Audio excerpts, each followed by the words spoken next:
ಸ್ನೇಹಿತರೆ, ನಮ್ಮ ವಿಡಿಯೋ ನೋಡುತ್ತಿದ್ದರೆ ದಯವಿಟ್ಟು ನಮ್ಮ ಚಾನೆಲ್ ಅನ್ನು ಸಬ್ಸ್ಕ್ರೈಬ್ ಮಾಡಿ. ನಿಮ್ಮ ಬೆಂಬಲವೇ ನಮ್ಮ ಶಕ್ತಿ.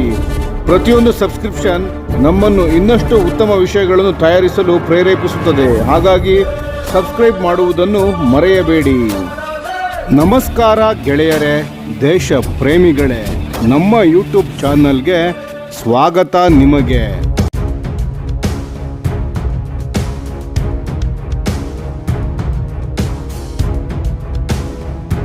ಅಮೆರಿಕದ ಪೆಂಟಗನ್ ಭಾರತದ ವಾಯುಪಡೆಯನ್ನು ಸಂಪೂರ್ಣವಾಗಿ F-35 lightning II stealth fighter ecosystem ಒಳಗೆ ಸೇರಿಸಿಕೊಳ್ಳಲು ಸ್ಪಷ್ಟ ಬೆಂಬಲ ನೀಡುತ್ತಿದೆ. ಆದರೆ ಇತ್ತ ಭಾರತ AMCA ಯೋಜನೆಗೆ ಮಧ್ಯಂತರದ ಸೇತುವೆಯಾಗಿ ರಷ್ಯಾದ Su-57E ಸ್ಟೆಲ್ತ್ ಫೈಟರ್ ಕಡೆಗೆ ಗಮನವನ್ನು ಹರಿಸುತ್ತಿದೆ. ಖಾಸಗಿ ಸಂದರ್ಶನದಲ್ಲಿ ಪೆಂಟಗನ್ನ ಹಿರಿಯ ಅಧಿಕಾರಿಯೊಬ್ಬರು ಭಾರತವನ್ನು ಅಮೆರಿಕದ ಅತ್ಯಾಧುನಿಕ ಸ್ಟೆಲ್ತ್ ಫೈಟರ್ ಆಗಿರುವ F-35 ಬಳಕೆ ಮಾಡುವ ಮೊದಲ ನಾನ್ ಅಲೈಡ್ ದೇಶವಾಗಿ ನೋಡಲು ವಾಷಿಂಗ್ಟನ್ ಸಿದ್ಧವಾಗಿದೆ ಎಂದು ತಿಳಿಸಿದ್ದಾರೆ. ಈ ಪ್ರಸ್ತಾವನೆಯು ಮೊದಲ ಬಾರಿಗೆ ಫೆಬ್ರವರಿ 2025ರಲ್ಲಿ ಪ್ರಧಾನಮಂತ್ರಿ ನರೇಂದ್ರ ಮೋದಿ ಅವರ ವೈಟ್ ಹೌಸ್ ಭೇಟಿಯ ವೇಳೆ ಅಧ್ಯಕ್ಷ ಡೊನಾಲ್ಡ್ ಟ್ರಂಪ್ ಅವರಿಂದ ಪ್ರಸ್ತಾಪಿಸಲಾಯಿತು. ಈಗ ಇದು ಅಧಿಕೃತ ಗವರ್ನಮೆಂಟ್ ಟು ಗವರ್ನಮೆಂಟ್ ಆಫರ್ ಆಗಿ ಮುಂದುವರೆದಿದ್ದರೂ ಇನ್ನೂ ಕೂಡ ಒಪ್ಪಂದಕ್ಕೆ ಸಹಿ ಆಗಿಲ್ಲ. ಪೆಂಟಗನ್ ಅಧಿಕಾರಿಯ ಮಾತುಗಳ ಪ್ರಕಾರ F-35 ಕೇವಲ ಒಂದು ಯುದ್ಧ ವಿಮಾನವಲ್ಲ, ಅದೊಂದು ಸಂಪೂರ್ಣ network centric war fighting ecosystem ಆಗಿದೆ. ನಾವು ಭಾರತೀಯ ವಾಯುಪಡೆಯನ್ನು ಈ ನೆಟ್ವರ್ಕ್ನ ಭಾಗವಾಗಿರುವುದನ್ನು ಬಯಸುತ್ತೇವೆ ಎಂದು ತಿಳಿಸಿದ್ದಾರೆ. F-35ನ ಸಂಪೂರ್ಣ ಶಕ್ತಿ ಎಂದರೆ advanced sensor fusion, real time data sharing, multi function advanced data link, E-7 Wedgetail ತರಹದ ಅಮೆರಿಕದ ISR ಅಸೆಟ್ಸ್ಗಳ ಜೊತೆ ಇಂಟಿಗ್ರೇಷನ್. ಈ ಎಲ್ಲ ವ್ಯವಸ್ಥೆಗಳು ಒಂದಾಗಿ ಕೆಲಸ ಮಾಡಿದಾಗ ಮಾತ್ರ F-35 ತನ್ನ ನಿಜವಾದ ಶಕ್ತಿಯನ್ನು ತೋರಿಸುತ್ತದೆ. ಒಬ್ಬಂಟಿಯಾಗಿ ಕಾರ್ಯನಿರ್ವಹಿಸಿದರೆ ಅದರ ಶಕ್ತಿ ಕಡಿಮೆಯಾಗುತ್ತದೆ. ವಿಶೇಷವಾಗಿ LAC ಬಳಿ ಚೀನಾದ J-20 ಸ್ಟೆಲ್ತ್ ಫೈಟರ್ಗಳ ವಿರುದ್ಧ ಈ ಇಕೋಸಿಸ್ಟಮ್ ದೊಡ್ಡ ತಾರತಮ್ಯವನ್ನು ಉಂಟು ಮಾಡುತ್ತದೆ. ಏರೋ ಇಂಡಿಯಾ 2025 ಮತ್ತು ಭಾರತದ ಸಂಯಮಿತ ನಿಲುವು. ಏರೋ ಇಂಡಿಯಾ 2025ರ ಪ್ರದರ್ಶನದಲ್ಲಿ ಅಮೆರಿಕದ F-35 ಪ್ರೊಟೋಟೈಪ್ಸ್ಗಳು ಮತ್ತು ರಷ್ಯಾದ Su-57E ಫೈಟರ್ಸ್ಗಳು ಜನರನ್ನು ಆಕರ್ಷಿಸಿದವು.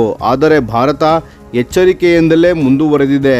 ಟ್ರಂಪ್ ಅವರು ಫೆಬ್ರವರಿಯಲ್ಲಿ ಘೋಷಿಸಿದ $multi-billion ಡಿಫೆನ್ಸ್ ಪ್ಯಾಕೇಜ್ನಲ್ಲಿ ಜಾವೆಲಿನ್ ಮಿಸೈಲ್ಸ್, ಸ್ಟ್ರೈಕರ್ ವೆಹಿಕಲ್ಸ್ ಮತ್ತು F-35 ಫೈಟರ್ಸ್ಗಳು ಕೂಡ ಸೇರಿದ್ದವು. ಈ ಡೀಲ್ ಭಾರತದ MRFA ಟೆಂಡರ್ ಪ್ರಕ್ರಿಯೆಯನ್ನು ಬಿಟ್ಟು foreign military sales FMS route ಮೂಲಕ ಸಾಗುವಂತೆ ಮಾಡಲಾಯಿತು. ಆದರೆ ಜುಲೈನಲ್ಲಿ ನಡೆಯಬೇಕಿದ್ದ ಪ್ರಮುಖ ಬ್ರೀಫಿಂಗ್ ಅನ್ನು ಲಾಕ್ಹೀಡ್ ಮಾರ್ಟಿನ್ ಮತ್ತು ಪೆಂಟಗನ್ನ ತಂಡಗಳು ಮುಂದೂಡಿದ್ದವು. ಇದಕ್ಕೆ ಅಧಿಕೃತ ಕಾರಣಗಳು ಶೆಡ್ಯೂಲಿಂಗ್ ರಿಅಸೆಸ್ಮೆಂಟ್. ಆದರೆ ಒಳಗೊಳಗೆ ಅಮೆರಿಕ ಮತ್ತು ಪಾಕಿಸ್ತಾನದ ಸಂಬಂಧಗಳಲ್ಲಿ ಬದಲಾವಣೆಗಳು ಕಂಡುಬಂದವು. ಪ್ರಮುಖವಾಗಿ ಈ ಬೆಳವಣಿಗೆಗಳು ಭಾರತದ ಆತಂಕಕ್ಕೆ ಕಾರಣವಾಗಿದೆ ಎಂಬ ಮಾತುಗಳು ಕೇಳಿಬಂದವು. F-35 ಯುದ್ಧ ವಿಮಾನದ ಸರಾಸರಿ ರಿಪೇರ್ ಡೌನ್ ಟೈಮ್, ಅಂದರೆ ರಿಪೇರಿ ಹಾಗೂ ದುರಸ್ತಿಯ ಕಾರ್ಯಗಳು 141 ದಿನಗಳನ್ನು ಹಿಡಿಯುತ್ತವೆ. ಇದೊಂದು ಫ್ರೀಕ್ವೆಂಟ್ ಮಿಷನ್ ಕ್ರಿಟಿಕಲ್ ಫೇಲ್ಯೂರ್ಸ್ ಆಗಿದೆ. ಸ್ಥಳೀಯ ಮೇಂಟೆನೆನ್ಸ್ ಇಲ್ಲದೆ ಇದ್ದರೆ ಇದು ಭಾರತೀಯ ವಾಯುಪಡೆಗೆ ಲಾಜಿಸ್ಟಿಕ್ಸ್ಗಳ ಮೇಲೆ ಭಾರಿ ಒತ್ತಡವನ್ನು ಉಂಟು ಮಾಡಬಹುದು. F-35 ಬಗ್ಗೆ ಭಾರತದ ಪ್ರಮುಖ ಆತಂಕಗಳು ಹೀಗಿವೆ. ಭಾರತದ ಹಿಂಜರಿಕೆಗೆ ಪ್ರಮುಖವಾದ ಕಾರಣ F-35ನ ಬ್ಲ್ಯಾಕ್ ಬಾಕ್ಸ್ ಆರ್ಕಿಟೆಕ್ಚರ್. ಈ ಯುದ್ಧ ವಿಮಾನಕ್ಕೆ ಪ್ರತಿದಿನವೂ US ನ ಪ್ರೊವೈಡೆಡ್ ಆಕ್ಟಿವೇಶನ್ ಕೋಡ್ಸ್ನ ಅಗತ್ಯವಿರುತ್ತದೆ. ಇದು ಭಾರತದ ಸೊವೆರ್ನಿಟಿ ಮತ್ತು ಆಪರೇಷನಲ್ ಆಟೋನಮಿ ಬಗ್ಗೆ ಒಂದು ದೊಡ್ಡ ಪ್ರಶ್ನೆಯನ್ನು ಎಬ್ಬಿಸುತ್ತದೆ. ಇದರ ಜೊತೆಗೆ 2024ರ ಪೆಂಟಗನ್ನ ರಿಪೋರ್ಟ್ಗಳ ವರದಿಯ ಪ್ರಕಾರ Su-57E AMCAಗೆ ಒಂದು ಬ್ರಿಡ್ಜ್ ಸೊಲ್ಯೂಷನ್. ಇಲ್ಲಿಯೇ ಪ್ರವೇಶ ಪಡೆಯುತ್ತದೆ ರಷ್ಯಾದ Su-57E export variant stealth fighter jet. AMCA mid 2030ರಲ್ಲಿ ಆಪರೇಷನಲ್ ಆಗುವವರೆಗೆ ಇಂಟೀರಿಯಂ 5th ಜನರೇಷನ್ ಸೊಲ್ಯೂಷನ್ ಆಗಿ ಇದನ್ನು ಭಾರತ ಪರಿಗಣಿಸುತ್ತಿದೆ. ಡಿಸೆಂಬರ್ 2025ರಲ್ಲಿ ವ್ಲಾಡಿಮಿರ್ ಪುಟಿನ್ ಅವರ ದೆಹಲಿ ಭೇಟಿಯ ವೇಳೆ ಈ ಮಾತುಕತೆಗಳು ವೇಗ ಪಡೆದುಕೊಂಡಿದೆ. ಪ್ರಸ್ತಾವಿತ ಯೋಜನೆ ಮೊದಲ ಹಂತದಲ್ಲಿ 40ರಿಂದ 60 ಫ್ಲೈಅವೇ ಜೆಟ್ಸ್ಗಳು, ನಂತರ 120ರಿಂದ 140 ಏರ್ಕ್ರಾಫ್ಟ್ಗಳವರೆಗೆ ವಿಸ್ತರಣೆ. ಅದು ಕೂಡ HALನ ನಾಶಿಕ್ನಲ್ಲಿ ಸಂಪೂರ್ಣ ಉತ್ಪಾದನೆ ಆಗಲಿದೆ. ಈ G2G ಡೀಲ್ ಭಾರತದ ಮೇಕ್ ಇನ್ ಇಂಡಿಯಾ ಗುರಿಗಳಿಗೆ ಸರಿ ಹೊಂದುತ್ತದೆ. ಭಾರತಕ್ಕೆ ಅನ್ರಿಸ್ಟ್ರಿಕ್ಟೆಡ್ ಸೋರ್ಸ್ ಕೋಡ್ ಆಕ್ಸೆಸ್, ಅಸ್ತ್ರ ಮಿಸೈಲ್ ಸೇರಿದಂತೆ ಭಾರತೀಯ ವೆಪನ್ಗಳ ಇಂಟಿಗ್ರೇಷನ್ ಹಾಗೂ ಫುಲ್ ಟೆಕ್ನಾಲಜಿ ಟ್ರಾನ್ಸ್ಫರ್ ದೊರಕುತ್ತದೆ. ಇದು 2018ರಲ್ಲಿ ರದ್ದಾದ FGFA ಪ್ರಾಜೆಕ್ಟ್ನ ಕಹಿ ನೆನಪುಗಳನ್ನು ತೊಡೆದು ಹಾಕಲು ಸಹಾಯ ಮಾಡಬಹುದು. Transfer of technology, America versus Russia. Transfer of technology ಭಾರತದ ಪಾಲಿಗೆ ನಾನ್ ನೆಗೋಷಿಯಬಲ್. ಈ ಬಗ್ಗೆ ಪ್ರಶ್ನಿಸಿದಾಗ ಪೆಂಟಗಾನ್ ಅಧಿಕಾರಿಯವರು ಇನ್ಕ್ರಿಮೆಂಟಲ್ ಆರ್ಡರ್ಸ್ನಲ್ಲಿ ಟ್ರಾನ್ಸ್ಫರ್ ಆಫ್ ಟೆಕ್ನಾಲಜಿಯನ್ನು ನೋಡಬಹುದು, ಅಂದರೆ ಹಂತ ಹಂತವಾಗಿ ಟೆಕ್ನಾಲಜಿಯ ಟ್ರಾನ್ಸ್ಫರ್ ಆಗಲಿದೆ ಎಂದು ತಿಳಿಸಿದರು. ಇಸ್ರೇಲ್ ಕೂಡ ಅತ್ಯಂತ ಕಸ್ಟಮೈಸ್ಡ್ F-35 ಆಪರೇಟರ್ ಆಗಿದ್ದರೂ ಕಠಿಣ ಅಮೆರಿಕದ ಓವರ್ಸೈಟ್ ಅಡಿಯಲ್ಲಿ ಮಾತ್ರ ಕಾರ್ಯನಿರ್ವಹಿಸುತ್ತದೆ. ಆದರೆ ರಷ್ಯಾ ನೀಡುತ್ತಿರುವ Su-57 ಪ್ಯಾಕೇಜ್ ಸಂಪೂರ್ಣ ಇಂಡಿಜಿನೈಸೇಷನ್ ಆಗಿರಲಿದೆ. ಇದರಲ್ಲಿ AL-51F1 ನೆಕ್ಸ್ಟ್ ಜನರೇಷನ್ ಇಂಜಿನ್ಗಳು ಕೂಡ ಇರಲಿವೆ. ಈ ಇಂಜಿನ್ ಅನ್ನು Su-30 MKIನ ಅಪ್ಗ್ರೇಡಲ್ಲಿ ಬಳಸುವ ಸಾಧ್ಯತೆ ಕೂಡ ಇದೆ. ಇದು ಭಾರತದ ಮಲ್ಟಿ ವೆಂಡರ್ ಸ್ಟ್ರಾಟಜಿಯ ಭಾಗ. ಒಂದು ಕಡೆ ರಷ್ಯಾ ಮೇಲಿನ 60% ಫೈಟರ್ ಜೆಟ್ಗಳ ಡಿಪೆಂಡೆನ್ಸನ್ನು ಕಡಿಮೆ ಮಾಡಬೇಕು, ಹಾಗೂ ಇನ್ನೊಂದು ಕಡೆ ಅಮೆರಿಕ ಹಾಕುವ ಪೊಲಿಟಿಕಲ್ ಪ್ರೆಷರ್ಗಳಿಂದ ತಪ್ಪಿಸಿಕೊಳ್ಳಬೇಕು. AMCA ಮತ್ತು squadron crisis. AMCA project May 2025ರಲ್ಲಿ ಅನುಮೋದನೆ ಪಡೆದಿದೆ. ಇದರ ಪ್ರೋಟೋಟೈಪ್ಸ್ಗಳು 2030ರಲ್ಲಿ ಹೊರಬರಲಿವೆ. ಆಪರೇಷನಲ್ ಇಂಡಕ್ಷನ್ 2030ರ ಮಧ್ಯದ ಒಳಗೆ ಸೇನೆಯ ಸೇವೆಗೆ ಸೇರ್ಪಡೆಗೊಳ್ಳಲಿದೆ. ಆದರೆ ಈಗಲೇ ಒಂದು ದೊಡ್ಡ ಗ್ಯಾಪ್ ಇದೆ. MiG-21 ರಿಟೈರ್ಮೆಂಟ್ಸ್ ನಂತರ IAF ಸ್ಕ್ವಾಡ್ರನ್ ಸ್ಟ್ರೆಂತ್ ಶಾಂಕ್ಷನ್ಡ್ 42ಕ್ಕಿಂತ ತುಂಬ ಕಡಿಮೆ ಇದೆ. ಪಾಕಿಸ್ತಾನದ ಅಂಶ ಹಾಗೂ ಅದರ ಒಳಗಿರುವ ರಾಜಕೀಯ ಆಟಗಳು. ಟ್ರಂಪ್ ಅಡ್ಮಿನಿಸ್ಟ್ರೇಷನ್ನ ಪಾಕಿಸ್ತಾನ್ ರೀಕ್ಯಾಲಿಬ್ರೇಷನ್ ಭಾರತದ ಅನುಮಾನವನ್ನು ಇನ್ನಷ್ಟು ಗಟ್ಟಿಗೊಳಿಸಿದೆ.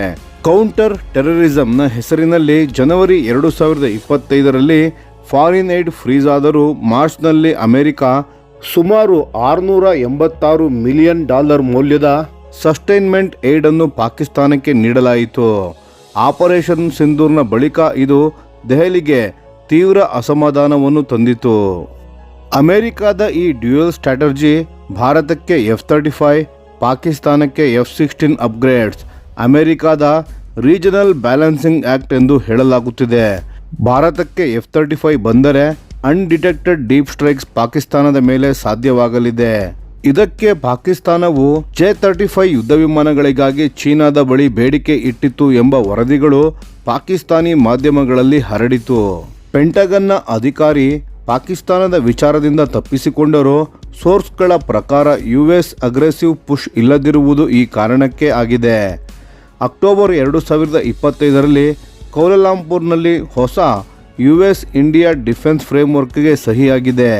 ಸ್ಟ್ರಾಂಗರ್ ದೆನ್ ಎವರ್ ಎಂದು ಸೆಕ್ರೆಟರಿ ಪೀಟ್ ಹೆಗ್ಸರ್ತ್ ಹೇಳಿದರು. ಆದರೆ ಭಾರತೀಯ ವಸ್ತುಗಳ ಮೇಲೆ 50% ಟ್ಯಾರಿಫ್ಗಳು, ಟ್ರಂಪ್ ಅವರ ಟೆರರ್ ಅಟ್ಯಾಕ್ ಬ್ಲೇಮ್ ಗೇಮ್ ಇವು ಸಂಬಂಧಗಳನ್ನು ಮುಸುಕುಗೊಳಿಸಿವೆ. ಇದೇ ಕಾರಣಕ್ಕೆ ಆಗಸ್ಟ್ 2025ರಲ್ಲಿ ಭಾರತ F-35 ಯುದ್ಧ ವಿಮಾನಗಳ ಪ್ರಪೋಸಲ್ ಅನ್ನು ತಳ್ಳಿಹಾಕಿತು. AMCA ಸೊವೆರ್ನಿಟಿಗೆ ಮರುಬದ್ಧತೆಯನ್ನು ವ್ಯಕ್ತಪಡಿಸಿದೆ. ಭಾರತದ ಆಯ್ಕೆ ಸ್ಪಷ್ಟವಾಗಿದೆ. ಸ್ಟೆಲ್ತ್ ಬೇಕು, ಆದರೆ ಕಂಟ್ರೋಲ್ ಟೆಕ್ನಾಲಜಿ ಸೊವೆರ್ನಿಟಿಯ ಜೊತೆ.